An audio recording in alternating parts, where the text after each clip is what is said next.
Halo, salam sehat. Berjumpa lagi dengan kami, kelompok 15. Kali ini kami akan membahas pengembangan kepemimpinan atau leadership development.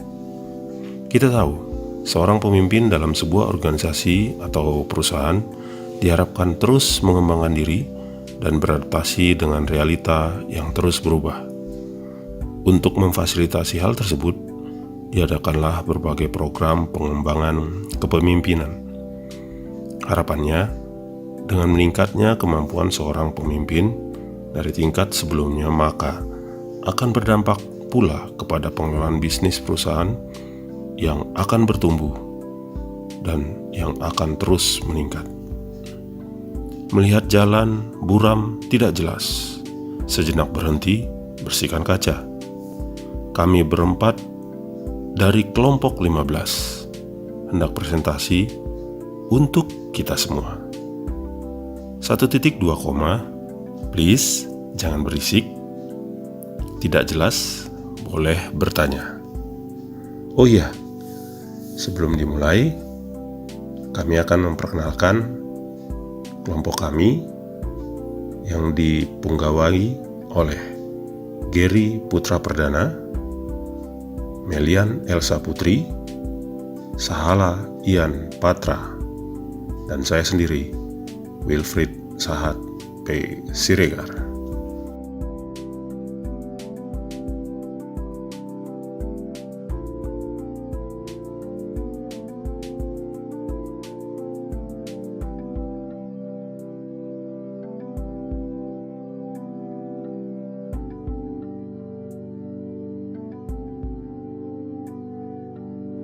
Program pelatihan kepemimpinan. Program pelatihan kepemimpinan adalah program formal yang banyak digunakan untuk meningkatkan kemampuan seorang pemimpin di dalam suatu organisasi. Di sebagian besar organisasi memiliki program pelatihan manajemen dari satu jenis ke jenis yang lainnya, dan banyak organisasi yang mengirimkan manajernya untuk mengikuti kegiatan seminar atau lokakarya di luar perusahaan. Di sebagian besar program pelatihan dirancang untuk meningkatkan keterampilan serta perilaku umum yang relevan untuk efektivitas dan juga kemajuan manajerial. Pelatihan biasanya dirancang lebih untuk manajer tingkat bawah dan juga menengah dari eksekutif puncak. Dan biasanya ada yang lebih banyak penekanan pada suatu keterampilan yang dibutuhkan oleh manajer di posisi mereka saat ini daripada keterampilan yang dibutuhkan untuk mempersiapkan promosi ke tingkat yang lebih tinggi lagi. Terdapat dua jenis program pelatihan kepemimpinan. Yang pertama yaitu desain pelatihan kepemimpinan. Efektivitas program pelatihan formal sangat tergantung pada seberapa baik mereka untuk dirancang. Desain pelatihan tersebut harus mempertimbangkan dari teori pembelajaran khusus sampai ke tujuannya, karakteristik dari peserta pelatihan, serta mempertimbangkan praktis seperti kendala sampai biaya di dalam kegiatan tersebut. Pelatihan kepemimpinan lebih memungkinkan berhasil jika dirancang dan dilakukan dengan cara yang konsisten dengan temuan pelatihan tentang proses pembelajaran serta teknik pelatihan yang baik. Efek dari pelatihan kepemimpinan. Kriteria untuk menilai efektivitas program pelatihan formal meliputi pembelajaran keterampilan, perubahan dari perilaku, serta peningkatan dari kinerja. Seberapa besar pelatihan kepemimpinan dapat mempengaruhi hasil ini tergantung kepada kepribadian serta kemampuan dari seorang peserta di desain dan pelaksanaan pelatihan, serta kondisi pendukung di dalam suatu organisasi tersebut.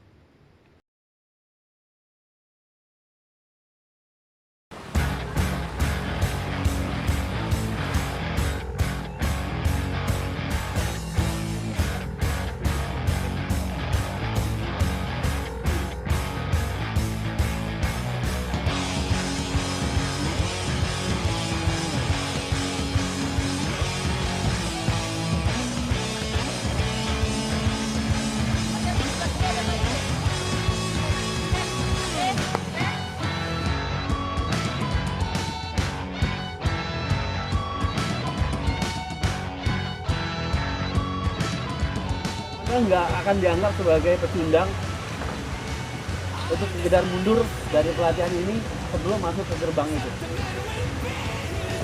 Dari namanya jelas, yang dicari adalah para leader. Di training ini, siap!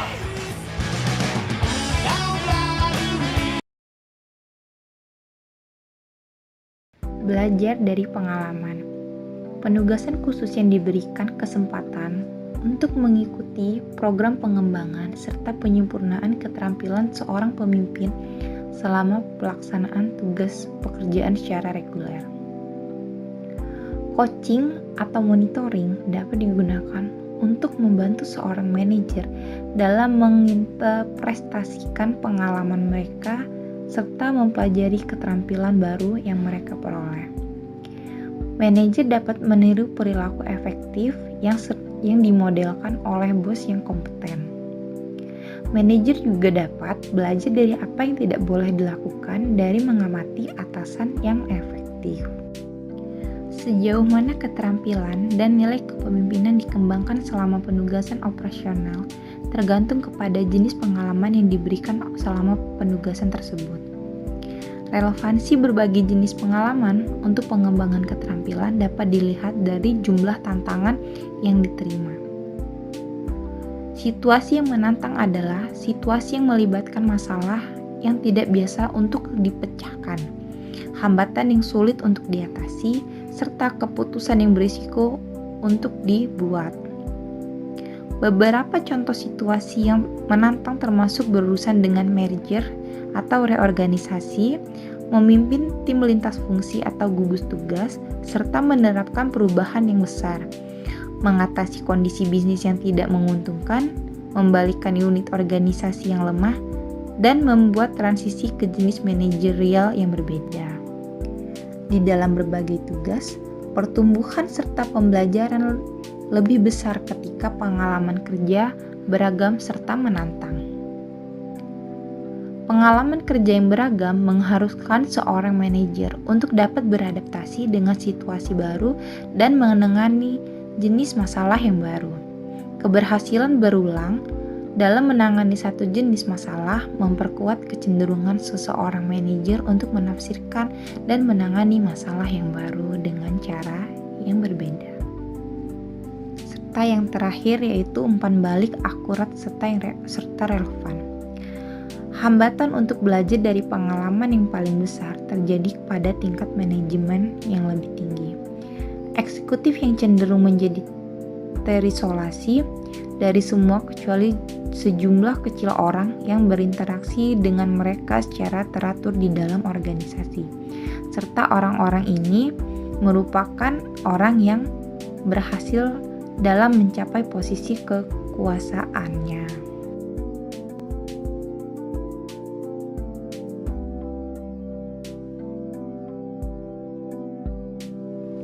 Kegiatan pengembangan kepemimpinan. Kegiatan pengembangan ini dapat digunakan untuk melengkapi pembinaan informal oleh atasan atau rekan kerja, dan sebagian besar dapat digunakan bersama dengan program pelatihan formal. Berikut merupakan beberapa kegiatan untuk memfasilitasi pengembangan kepemimpinan.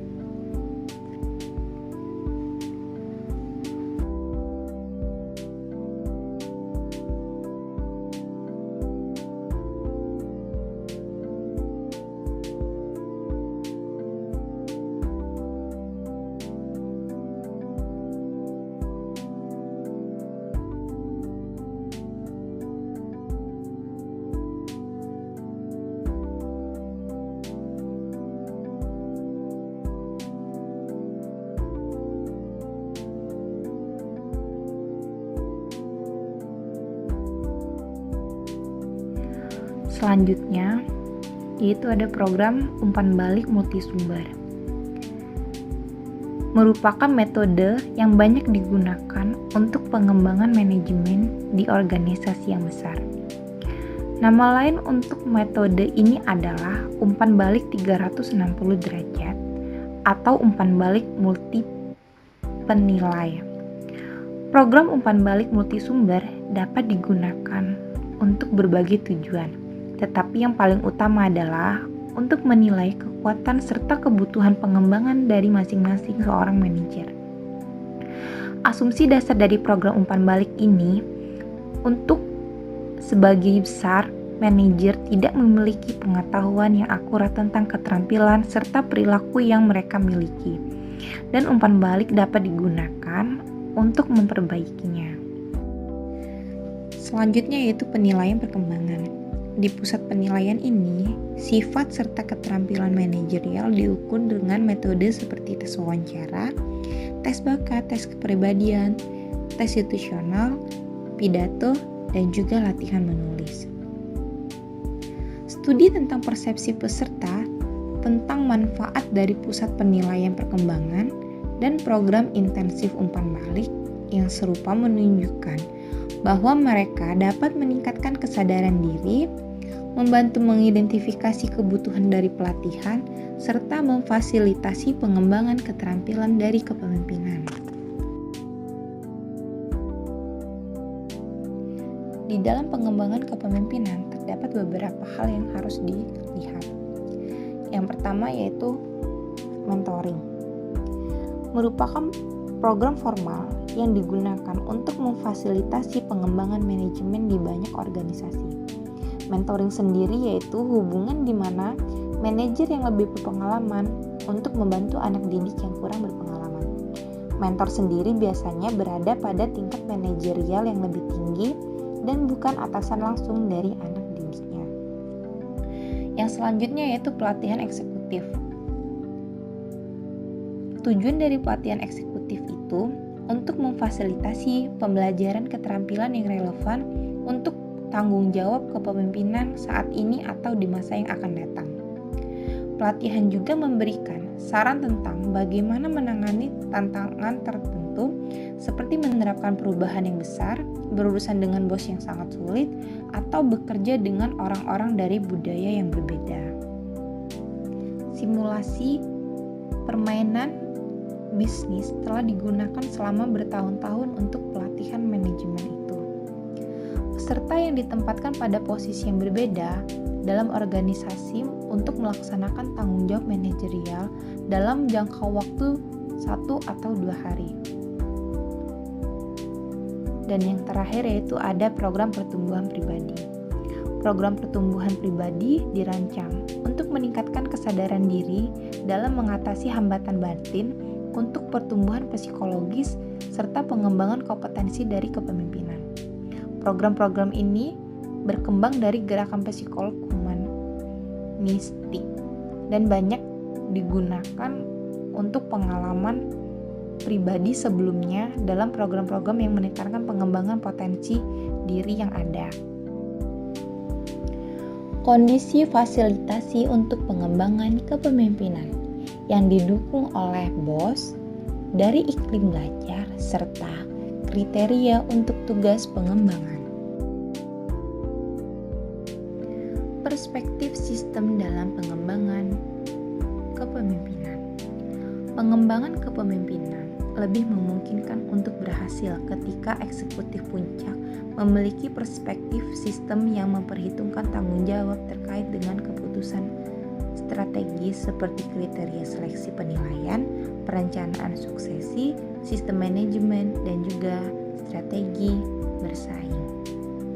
Kegiatan pengembangan juga harus konsisten dengan strategi kompetitif, sistem penghargaan, budaya organisasi, dan juga proses dan nilai tingkat kelompok. Kemudian mengintegrasikan kegiatan pembangunan serta pengembangan kepemimpinan untuk suatu organisasi. Dan yang terakhir yaitu cara mendukung pelatihan kepemimpinan. Terdapat 2 hal, yaitu sebelum pelatihan dan setelah pelatihan.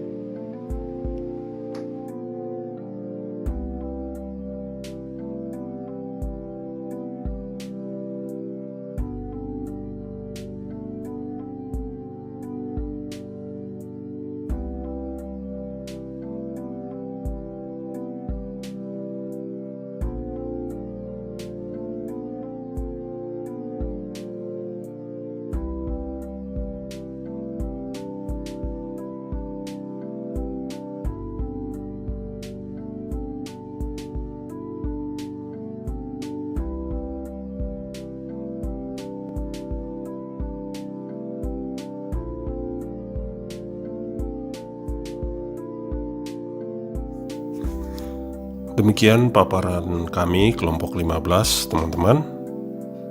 Ikan teri, sambal terasi. Sekian presentasi dari kami. Terima kasih. Ikan kakap, terapung basah-basah. Mohon maaf bila kata berujung salah. Bye.